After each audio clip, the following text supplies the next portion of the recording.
Hello everybody, welcome back to another video. Today's video is based on chapter 6 of the Russell Text Literature for Children, which is on poetry. Personally, I do not do a lot with poetry. I don't really read poetry on my own, and quite frankly haven't since like high school. So I didn't really know where to turn for a book here. So we went with an old reliable that interestingly I never read until this moment, and that is Where the Sidewalk Ends by Shel Silverstein. This is quite the collection of poems. So the poems in Where the Sidewalk Ends and in most of the work that Shel Silverstein writes and draws is called urchin poetry, which is basically like it's trying to be like gross out poetry and talk about things that would interest kids that they probably would not read necessarily in the classroom or academically, but it's kind of just like how they act. It's how kids act. It's what they think about. It's kind of creeps them out a little bit. It kind of makes them, it kind of appeals to their nature of just being a child and like having it way out there or something that's kind of nasty. But everything is presented still in a nice way. The poems definitely would get kids reading for sure. And they're very concise poems. I think there's one that's like 3 pages long, and the rest might be like as small as like 3 lines. Like they're incredibly short for the most part. And there's great images that go alongside a lot of these poems, which again would make the student want to keep reading. So I have a whole bunch flagged here. I remember maybe like 2 or 3 having read a few of these, but I had never read this book before, or this collection of poems, and I really hadn't read most of these, only a few. It was funny kind of sharing pictures of some of the poems that really have stood out through time. I sent like a few to like a couple friends, who just like, oh, this is what's going on when I'm reading.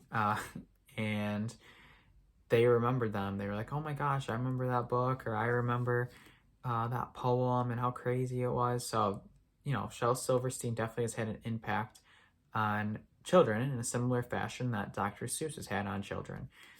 So I guess we can take a look at a few of the poems in here. A lot of them are very clever, and they even made me laugh at them. The first one that I really liked a lot is it's called Captain Hook. So you can see that Captain Hook is drawn there, and we have the poem below. That's how a lot of the poems are. There's a little picture to support what's going on, which interestingly in the Russell text talks about how the pictures and illustrations that are used with poems help us frame in our mind what the poem is about. So when these pictures are very kind of comical and simple and not in color, they're just black and white and just really the outline of what the pencil and marker would be, it kind of frames in your mind a very simplistic type of childhood poem. I think maybe sometimes some of these poems without any pictures would be very morbid and could really freak a few kids out. So I really like the Captain Hook poem because it talks all about his hook. I guess I'll read it here, and it kind of bounces along and rhymes. It says, Captain Hook must remember not to scratch his toes. Captain Hook must watch out and never pick his nose. Captain Hook must be gentle when he shakes your hand. Captain Hook must be careful opening sardine cans and playing tag and pouring tea and turning pages of his book. Lots of folks I'm glad I ain't, but mostly Captain Hook. So again, it kind of rhymes along. It starts off the first few parts, 4 of the 8 lines in this poem repeat itself. Start off with the same thing. Captain Hook must. Captain Hook must. So it gets that like repetition in your mind of things that Captain Hook has to remember or do. And then it talks about all the things that he has with his hook without necessarily talking about the hook itself, right? Like it just says he shouldn't scratch his toes. He shouldn't pick his nose with the rhyme. He has to be careful when he shakes your hand, and when he opens cans, and when he plays tag. So you understand that it's talking about his hook, right? Because that would do some damage no matter where he put that hook. So I thought that was funny. And again, the picture helps supports that. Never explicitly states the hook, but you can see very clearly he has something caught on his hook. No, we're not going to go through all of these for sure, but we'll talk about a few of them. I liked this poem, Loser, which is basically about a person who loses his head.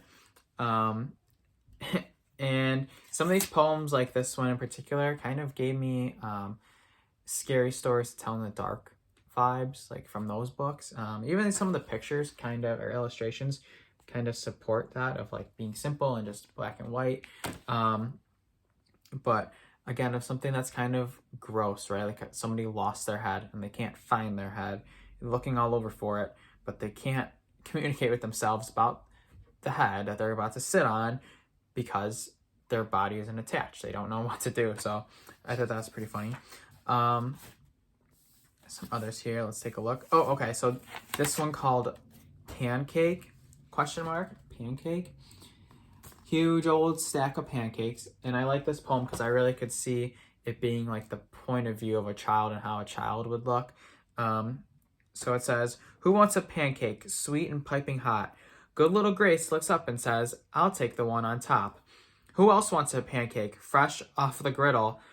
Terrible Tressa smiles and says, "I'll take the one in the middle." So obviously when you give a kid choice, they're gonna choose things that maybe you hope they wouldn't, right? So a kid's gonna take a pancake from the middle here, and they're gonna do their best to get one of those middle pancakes, even though it's gonna disrupt everything else that's going on. So I really like, again, like how it's formatted. It's in like a kid's point of view, their mindset, but also there's like that twist at the end, right? Like you're not expecting the child to pick one from the middle, but at the end, she does. Let's take a look at a few more here. Boa constrictor was one that was very morbid.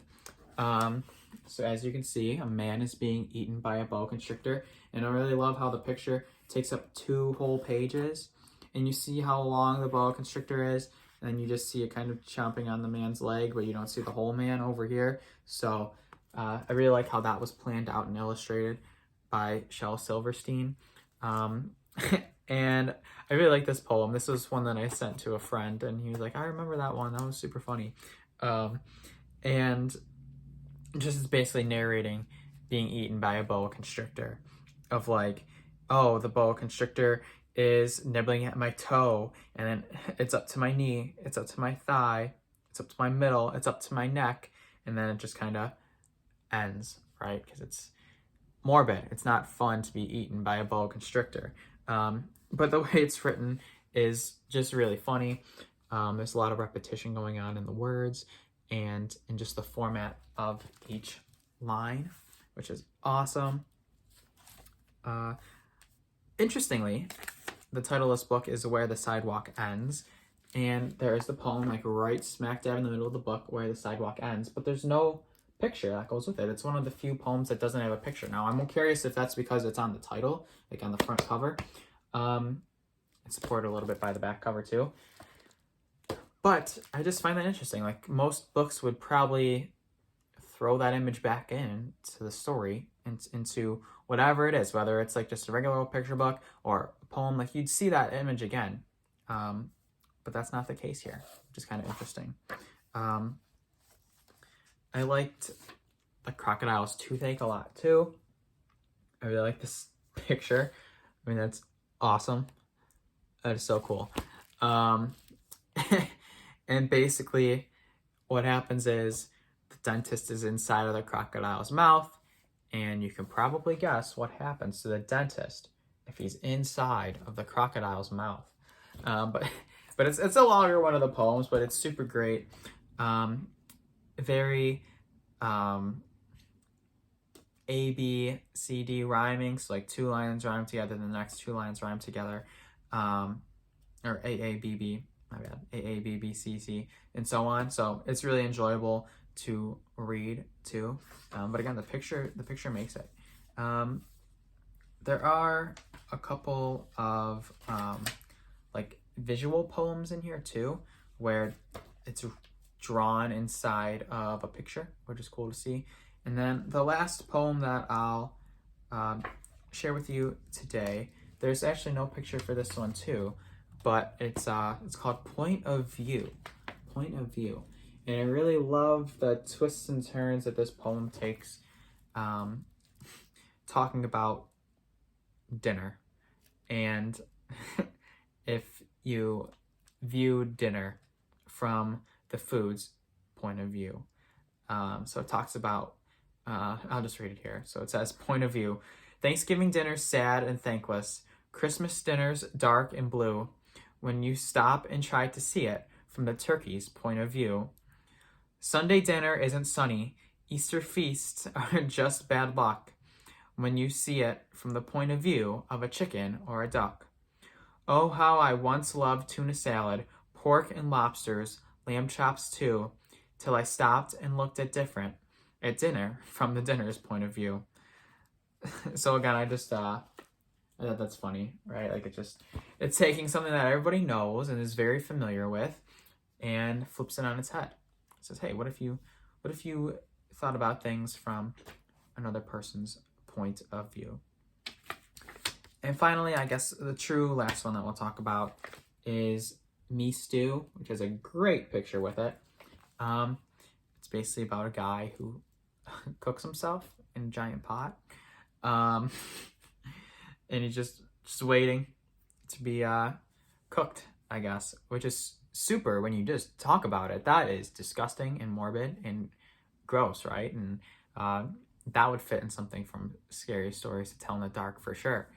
But just the simplicity of the rhyming and the rhythm of the rhymes make it, again, a very enjoyable poem to read. And it's funny and it's nasty, but a kid for sure would enjoy it and probably be like, oh, that's gross. But it's cool. It's a good poem for sure.